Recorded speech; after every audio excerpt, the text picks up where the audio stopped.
우리가 쉽게 생각해보면 우리 집 대문이 활짝 열려 있어요. 그런데 문이 열려 있으니까 밖에 있는 도둑이나 손님들도 막 들어오기가 쉽겠죠. 안녕하세요. 하늘마음 한의원 목동점 원장 이희승입니다. 네, 습진과 피부염은 임상에서 같은 단어로 많이 사용되죠. 그 이유는 습진도 피부염도 둘 다 피부 표면에 빨갛게 발진이 생기면서 가렵기 때문이에요.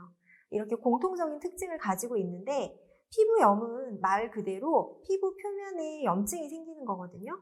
습진도 피부 표면에 염증이 생기니까 피부염과 습진을 같이 보고 치료를 하기도 하는데요. 이런 피부염 증상에 진물이 난다라고 하면 보통 임상적으로 습진으로 구분을 해서 보기도 합니다.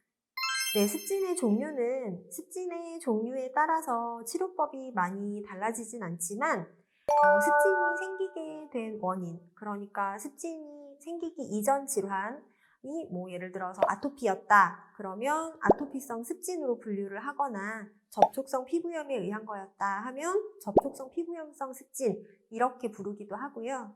습진이 생겨난 기간에 따라서 습진이 생긴 지 얼마 되지 않았다 하면 급성습진, 이거 몇 년 동안 너무 지긋지긋하게 낫지 않는다 하면 만성습진 이렇게 분류하기도 합니다.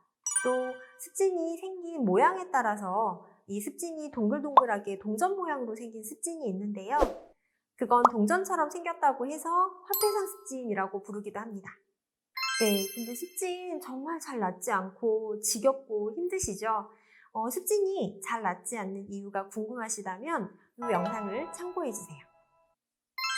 네, 습진에 있어서 가장 중요한 건 제가 생각했을 때는 첫째도 둘째도 2차 감염입니다. 2차 감염은 말 그대로 2차적으로 외부에서 감염이 되었다는 의미인데요. 습진은 제가 설명드렸던 것처럼 진물이 나는 질환이에요.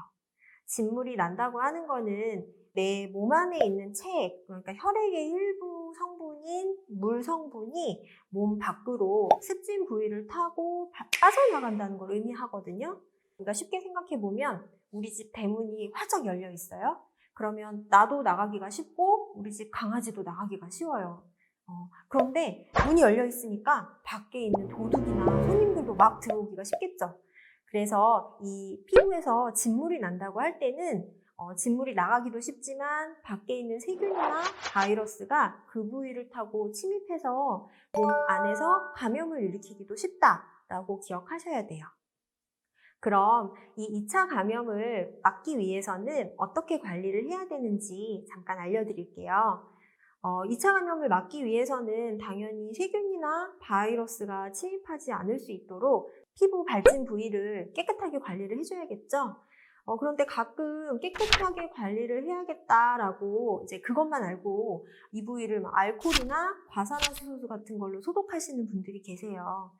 일시적으로 예를 들어서 내가 뛰어다니다가 찢어지거나 상처가 나서 혹은 칼에 베어서 그래서 그 부위를 소독해야 된다라고 할 때는 당연히 알코올 같은 걸로 깨끗하게 소독을 해주고 연고를 바르고 하는 게 중요하지만 이거는 우리가 피부염이잖아요. 습진. 그러니까 그런 것들을 자꾸 반복적으로 소독을 해주다 보면 피부 표면이 더 건조해지면서 염증이 더 심해지는 경우도 많이 있어요. 그래서 알코올이나 과산화수소를 이용해서 자주 소독을 하시기보다는 약국에 가시면 멸균된 생리식염수 팔거든요. 그걸로 이렇게 자주자주 세척을 해주신 다음에 잘 낫지 않는다 싶으면 병원에 가셔서 적절한 치료를 받으셔야 돼요. 네, 습진에 대해서 좀 궁금증이 풀리셨는지 모르겠습니다. 들어주셔서 감사하고요. 지금까지 하늘마음 한의원 목동점의 이희승이었습니다. 감사합니다.